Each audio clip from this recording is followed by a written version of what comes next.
सो हे students, कैसे हैं आप सभी। आई होप कि आप सब बहुत अच्छे होंगे और आपकी स्टडीज़ बहुत अच्छी चल रही होगी। तो आज हम न्यू चैप्टर स्टार्ट करेंगे, चैप्टर नंबर 9। चैप्टर का नाम है जैव अणु। तो चलिए शुरू करते हैं फिर। इस जीव मंडल में विविध प्रकार के जीव मिलते हैं। मस्तिष्क में यह प्रश्न उठता है कि क्या सभी जीव रासायनिक संगठन की दृष्टि से एक ही प्रकार के तत्वों एवं यौगिकों से मिलकर बने होते हैं। आप रसायन विज्ञान में सीख चुके होंगे कि तत्वों का विश्लेषण कैसे करते हैं। यदि पादप व प्राणी ऊतकों एवं सूक्ष्मजीवी लेई में तत्वों का परीक्षण करें तो हमें कार्बन, हाइड्रोजन, ऑक्सीजन व अन्य तत्वों की एक सूची प्राप्त होती है, जिनकी मात्रा जीव ऊतकों की प्रति इकाई मात्रा में भिन्न भिन्न होती है। यदि उपरोक्त परीक्षण निर्जीव पदार्थ जैसे भूपर्वती के एक टुकड़े का करें तब भी हमें तत्वों की उपरोक्त सूची प्राप्त होती है। लेकिन उपरोक्त दोनों सूचियों में क्या अंतर है? सुनिश्चित तौर पर उनमें कोई अंतर नहीं मिलता है। सभी तत्व जो भूपर्वती के नमूने में मिलते हैं वे सभी जीव ऊतकों के नमूने में भी मिलते हैं। फिर भी सूक्ष्म परीक्षण से पता चलता है कि कार्बन व हाइड्रोजन की मात्रा अन्य तत्वों की अपेक्षा किसी भी जीव में भूपर्वती से सामान्यतया ज्यादा होती है। रासायनिक संगठन का विश्लेषण कैसे करें? इसी तरह से हम पूछ सकते हैं कि जीवों में कार्बनिक यौगिक किस रूप में मिलते हैं। उपरोक्त उत्तर पाने के लिए कोई भी व्यक्ति क्या करेगा? इसका उत्तर पाने के लिए हमें रासायनिक विश्लेषण करना होगा।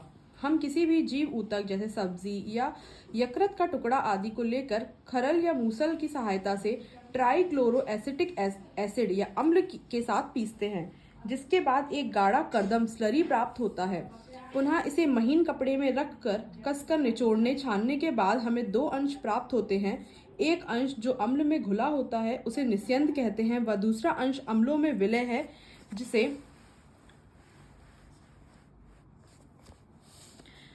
धारिता कहते हैं। वैज्ञानिकों ने अम्ल घुलनशील भाग में हजारों कार्बनिक यौगिकों को प्राप्त किया। तुम्हें उच्च कक्षाओं में बताया जाएगा कि जीव ऊतकों के नमूनों का विश्लेषण व इनमें मिलने वाले विशेषकर कार्बनिक यौगिकों की पहचान कैसे की जाती है।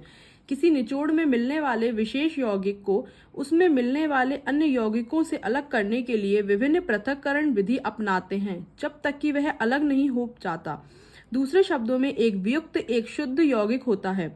विश्लेषणात्मक तकनीक का प्रयोग कर किसी भी यौगिक के आणविक सूत्र व संभावित संरचना के बारे में जानकारी प्राप्त कर सकते हैं।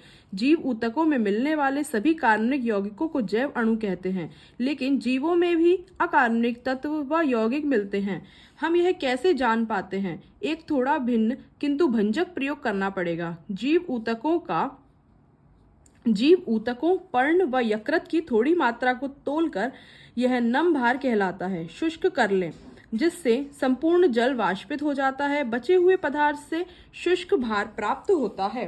यदि ऊतकों को पूर्ण रूप से जलाया जाए तो सभी कार्बनिक यौगिक ऑक्सीकृत होकर गैसीय रूप CO2 व जल वाष्प में अलग हो जाते हैं। बचे हुए पदार्थ को भस्म कहते हैं। इस भस्म में अकार्बनिक तत्व जैसे कैल्शियम, मैग्नीशियम आदि मिलते हैं। अकार्बनिक यौगिक जैसे सल्फेट, फॉस्फेट आदि अम्ल घुलनशील अंश में मिलते हैं। इस कारण से तत्वीय विश्लेषण से किसी जीव ऊतक के तत्वीय संगठन की हाइड्रोजन, ऑक्सीजन, क्लोरीन, कार्बन आदि के रूप में जानकारी मिलती है। यौगिकों के परीक्षण से जीव ऊतकों में उपस्थित कार्बनिक व अकार्बनिक यौगिकों के बारे में जानकारी मिलती है। रसायन विज्ञान के दृष्टिकोण से क्रियात्मक समूह जैसे एल्डिहाइड, कीटोन, एरोमेटिक यौगिकों आदि की पहचान की जा सकती है, किंतु जीव विज्ञान की दृष्टि से इन्हें अमीनो अम्ल, न्यूक्लियोटाइड, क्षार, वसा अम्ल इत्यादि में वर्गीकृत करते हैं। अमीनो अम्ल कार्बनिक यौगिक होते हैं जिनमें इसके एक ही कार्बन, अल्फा कार्बन पर एक अमीनो समूह व एक अम्लीय समूह प्रतिस्थापित होते हैं। इस कारण इन्हें अल्फा अमीनो अम्ल कहते हैं। ये प्रतिस्थापित मीथेन है। 4 प्रतिस्थायी समूह 4 संयोजकता स्थल से जुड़े रहते हैं। ये समूह हाइड्रोजन कार्बोक्सिल समूह, अमीनो समूह तथा भिन्न परिवर्तनशील समूह जिसे R समूह से व्यक्त करते हैं पर पाए जाते हैं। R समूह की प्रकृति के आधार पर अमीनो अम्ल अनेक प्रकार के होते हैं। फिर भी प्रोटीन में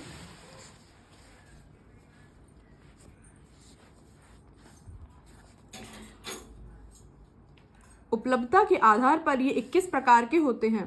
प्रोटीन के अमीनो अम्लों में आर समूह हाइड्रोजन, अमीनो अम्ल ग्लाइसिन, मेथिल समूह एलेनिन, हाइड्रोक्सिल मेथिल सीरीन आदि हो सकते हैं। 21 में से 3 को 9.1 में दर्शाया गया है। अमीनो अम्लों के भौतिक व रासायनिक गुण मुख्यतः अमीनो, कार्बोक्सिल व आर क्रियात्मक समूह पर निर्भर हैं। अमीनो व कार्बोक्सिल समूह की संख्या के आधार पर अम्लीय उदाहरण ग्लूटामिक एसिड, क्षारीय उदासीन लाइसिन और उदासीन उदाहरण वेलिन अमीनो अम्ल होते हैं। इसी तरह से aromatic amino acid tyrosine, phenylalanine, tryptophan होते हैं। अमीनो अम्लों का एक विशेष गुण यह है कि अमीनो NH2 व कार्बोक्सिल COOH समूह आयनीकरण प्रकृति के होते हैं, अतः विभिन्न pH वाले विलयनों में अमीनो अम्लों की संरचना परिवर्तित होती रहती है। साधारणतया लिपिड पानी में अघुलनशील होते हैं। ये साधारण वसा अम्ल हो सकते हैं। वसा अम्ल में एक कार्बोक्सिल समूह होता है जो एक R समूह से जुड़ा होता है।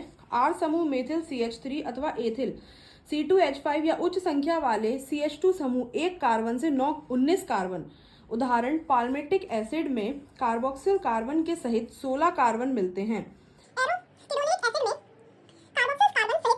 परमाणु होते हैं। वसा अम्ल संतृप्त बिना द्विक आबंध या असंतृप्त एक या एक से अधिक कार्बन डबल बॉन्ड कार्बन द्वि आबंध प्रकार के हो सकते हैं। दूसरा साधारण लिपिड ग्लिसरॉल है जो ट्राई हाइड्रोक्सी प्रोपेन होता है। बहुत सारे लिपिड्स में ग्लिसरॉल व वसा अम्ल दोनों मिलते हैं। यहाँ पर वसा अम्ल ग्लिसरॉल से एस्टरीकृत होता है, तब वे मोनोग्लिसरॉइड, डाइग्लिसरॉइड तथा ट्राइग्लिसरॉइड हो सकते हैं। गलन बिंदु के आधार पर वसा या तेल कहलाते हैं। तेलों का गलनांक अपेक्षाकृत कम होता है, जैसे जिंजेली तेल, अतः सर्दियों में तेल के रूप में होते हैं। क्या आप बाजार में उपलब्ध वसा की पहचान कर सकते हैं? कुछ लिपिड्स में फॉस्फोरस व एक फॉस्फोरिलीकृत कार्बनिक यौगिक मिलते हैं। ये फॉस्फोलिपिड्स हैं जो कोशिका झिल्ली में मिलते हैं, जैसे लेसिथिन।